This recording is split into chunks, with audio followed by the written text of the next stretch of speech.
സഹോദരന്മാരെ, ബഹുമാനപ്പെട്ട കാന്തപുരം ഉസ്താദ് ഇന്ത്യൻ പ്രധാനമന്ത്രിയെ സന്ദർശിച്ചതുമായി ബന്ധപ്പെട്ടിട്ട് കേരളത്തിലെ ചില മാധ്യമങ്ങളും കേരളത്തിലെ ചില സോഷ്യൽ മീഡിയ പ്രൊഫൈലുകളിലും കണ്ട പൊട്ടിത്തെറിയോ ഒച്ചപ്പാടുകൾ നിങ്ങൾ കേട്ടിട്ടുണ്ടല്ലോ.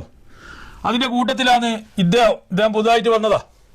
ഇദ്ദേഹത്തിന്റെ പൊട്ടിത്തെറിയോ ഒച്ചപ്പാടും ഇതൊന്ന് കേട്ട് നോക്കിയാൽ നിങ്ങൾ.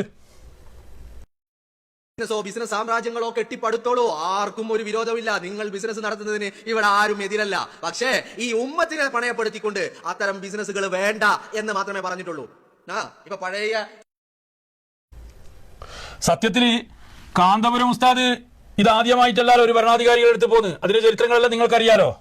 ഇദ്ദേഹം ജനിക്കുന്നതിന് മുമ്പ്, അല്ലെങ്കിൽ ഇദ്ദേഹം ഈ ഭൂമി ലോകത്തേക്ക് പിറവിയെടുക്കുന്നതിന് മുമ്പ്, അല്ലെങ്കിൽ ഇദ്ദേഹത്തെ പോലെയുള്ളവരെ രക്ഷിതാക്കള് ജന്മം നൽകാൻ ഉദ്ദേശിക്കുന്നതിന് മുമ്പ് കാന്തപുരം ഇവിടെയുള്ള ഭരണാധികാരികളെ സന്ദർശിക്കുകയും അവരുമായി സംസാരിക്കുകയും അവരോട് പ്രശ്നങ്ങൾ പറയുകയും മനുഷ്യരുടെ പ്രശ്നങ്ങൾ പറയുകയും ഒക്കെ ചെയ്തിട്ടുണ്ടല്ലോ. അതൊന്നും ഇവരൊക്കെ അറിയാതെയായി പോയല്ലോ എന്ന് ആലോചിക്കുമ്പോൾ വിഷമം തോന്നുന്നു. ഇന്ത്യയിലുള്ള 27 സംസ്ഥാനത്തിലുള്ള മുഖ്യമന്ത്രിമാരെയും സന്ദർശിച്ചിട്ടുണ്ട്. അവരോട് അതാത് സംസ്ഥാനങ്ങളുടെ പ്രശ്നങ്ങൾ പറയുകയും പരിഹാരങ്ങൾ നിർദ്ദേശിക്കുകയും പല പ്രശ്നങ്ങളും പരിഹരിക്കുകയും ചെയ്തിട്ടുണ്ട്. ഇതൊക്കെ നമ്മളെ മുമ്പിലില്ലേ. എന്തിനേറെ പറയുന്നത്, സൗദി അറേബ്യയിൽ നിദാഖാത്തുമായി ബന്ധപ്പെട്ടിട്ട് പ്രവാസികളെ ഡീപ്പോർട്ട് ചെയ്ത് നാട്ടിലേക്ക് കയറ്റി അയക്കുന്ന സമയത്ത് മക്ക ഗവർണറെ കൊട്ടാരത്തിലേക്ക് കയറിച്ചെന്ന് ആ ഗവർണറോട് പറഞ്ഞ് നിങ്ങൾ ചെയ്യുന്നത് തെറ്റാണ്, ഈ നിയമം നിങ്ങൾ പിൻവലിക്കണം, ഇവിടെ മക്കയും മദീനയും ഉള്ളതാണ്, നിങ്ങൾ ഈ പ്രവാസികളെ ഡീപ്പോർട്ട് ചെയ്ത് പറഞ്ഞയച്ചു കഴിഞ്ഞാൽ അവർക്ക് ഹജ്ജിനോ ഉംറക്കോ വരണമെങ്കിൽ ഈ നിയമം കൊണ്ട് അവർക്ക് ബുദ്ധിമുട്ടാവും, അതിനുള്ളൊരു പരിഹാരം കാണണമെന്ന് പറഞ്ഞപ്പോൾ അതിന് പരിഹാരം കണ്ടിട്ട് തിരിച്ചുപോയ ഒരേ ഒരു വ്യക്തി മാത്രമേ ഉള്ളൂ ഇന്ത്യയിൽ. അതാണ് ഈ വന്യവയോധികനായ ഈ മനുഷ്യൻ. പിന്നെ പറയുന്നുണ്ട് സാമ്രാജ്യം കെട്ടിപ്പടുക്കാൻ വേണ്ടിയിട്ടാണ്. സുഹൃത്തെ, കാന്തപുരത്തിന്റെ സാമ്രാജ്യം കാണണമെങ്കിൽ കോഴിക്കോട് കാരന്തൂരി എന്ന് പറയുന്ന പ്രദേശത്തേക്ക് പോയാൽ മതി. അവിടെ ഉണ്ട് കാന്തപുരത്തിന്റെ സാമ്രാജ്യം. കാശ്മീരിലെ പാവപ്പെട്ട പൈതങ്ങളായ മക്കള് വെറും വെടിയൊച്ചകൾ മാത്രം കേട്ട് ജീവിക്കാൻ ഉണരാൻ വിധിക്കപ്പെട്ട ഒരു വിഭാഗത്തെ തന്നോടൊപ്പം ചേർത്ത് പിടിച്ച് അവർക്ക് വേണ്ടുന്ന ഭക്ഷണവും വസ്ത്രവും വിദ്യാഭ്യാസവും മതപരമായും ഭൗതികമായും വിദ്യാഭ്യാസം നൽകി അവരെ വളർത്തിയെടുക്കുന്ന കാശ്മീർ ഹോം എന്ന് പറയുന്ന ഒരു സ്ഥാപനമുണ്ട്. അതാണ് കാന്തപുരത്തിന്റെ സാമ്രാജ്യം.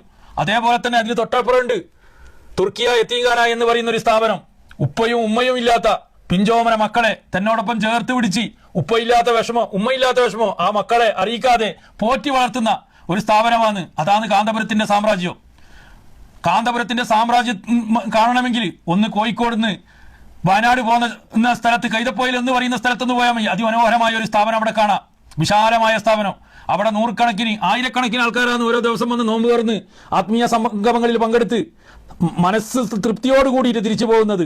ആ സ്ഥാപനം ഉണ്ടാക്കുന്ന സമയത്ത് ഇവിടെയുള്ള BJP-ക്കാരോ CPM-കാരോ കോൺഗ്രസ്സുകാരോ ഹിന്ദുക്കളോ ക്രിസ്ത്യാനികളോ ആരും അതിന് മുടക്കം പറഞ്ഞിട്ടില്ല. പക്ഷേ താങ്കളെ പോലെയുള്ള മുസ്ലിം സമുദായത്തിന്റെ കുത്തക അവകാശപ്പെടുന്ന ചിലർ വന്നിട്ട് അവിടെ പ്രശ്നങ്ങൾ ഉണ്ടാക്കിയിട്ടുണ്ട്.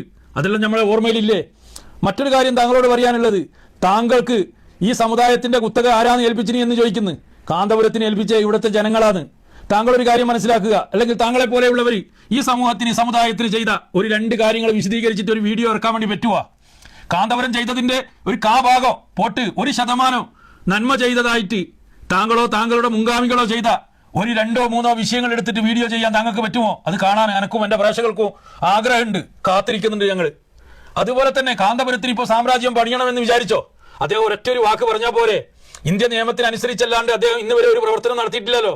അദ്ദേഹത്തിന് ഒരു സാമ്രാജ്യം കോഴിക്കോട് അങ്ങാടിയിൽ വേണമെന്ന് അദ്ദേഹം ആഗ്രഹിച്ചു കഴിഞ്ഞാൽ, അദ്ദേഹത്തിന്റെ അണികളോട് അരവാക്ക് പറഞ്ഞു കഴിഞ്ഞാൽ, ആയക്കടലിൽ മുങ്ങിത്തപ്പി അവിടുന്ന് കിട്ടുന്ന മുത്ത് വെറുക്കിയെടുത്ത് കാന്തപുരത്തിന് സാമ്രാജ്യം പടുത്തുയർത്തി കൊടുക്കാൻ വേണ്ടിയിട്ട് ലക്ഷോപലക്ഷം ജനങ്ങൾ ഇവിടെ കാത്തു നിൽക്കുന്നുണ്ട്. അങ്ങനെയുള്ള ഒരു വ്യക്തിക്കാണോ ഇവിടെ സാമ്രാജ്യം കെട്ടിപ്പടുക്കാൻ നരേന്ദ്രമോദിയെ സന്ദർശിച്ചിട്ട് കാര്യങ്ങൾ സംസാരിക്കേണ്ടത്? താങ്കൾക്ക് തെറ്റുപറ്റി സുഹൃത്തെ. താങ്കളെ പോലെയുള്ളവരോട്, വിമർശകന്മാരോട് ഒരു കാര്യമേ പറയാനുള്ളൂ. പണ്ടാരോ പറഞ്ഞതുപോലെ പട്ടികൾ കുരക്കട്ടെ, സ്വാർത്ഥവാഹക സംഘം മുന്നോട്ട് എന്ന് മാത്രമേ പറയാനുള്ളൂ സുഹൃത്തെ.